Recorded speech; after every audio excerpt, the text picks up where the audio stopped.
Hello and welcome to another video of part 9 in this series about object-oriented programming. In this Under the Hood video, I'll demonstrate what the effect is in memory when creating a circle object next to a rectangle object. This is the UML class diagram that I used for the implementation in the hands-on video. So we note a lot of similarities between the two classes, but some differences as well. As usual, when diving under the hood, we'll focus our attention to the class data members, which will be located in memory in the static area, and the instance data members that will be allocated on the heap as part of the actual object. Here the client code, which I'll examine step by step in the next slides. So first I execute the getCount using the rectangle and then the circle class. I create an instance of rectangle by passing 4 arguments and print it out, create a circle by passing 3 arguments and print it out, and finally print the count again. The output created will be as follows. So let's dive under the hood in memory to discover where that data comes from when a rectangle and circle object are created. So the stack frame of the main method is already set up. What happens when executing rectangle.getCount when invoking the static method? As explained in part 8, since this is the first time something of the rectangle class is being used, in this case the invocation of a static method, that will invoke the static initialization block in which the initialization of all the class members of the class will take place. All those class data members will be allocated in a static area, some with an initial value different from 0, as specified by the specification of a drawing app, and the count class member which is initialized to 0. So first the invocation of the getCount results in the allocation of the class data members in the static area, then the printf will be executed, resulting in an output of 0 rects.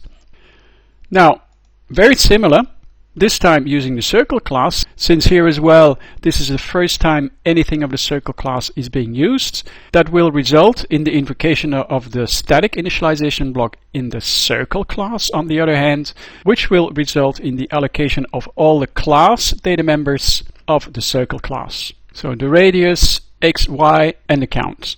Printing that out results in an output 0 circles. Then the instantiation of the rectangle, as we've seen lots of times so far.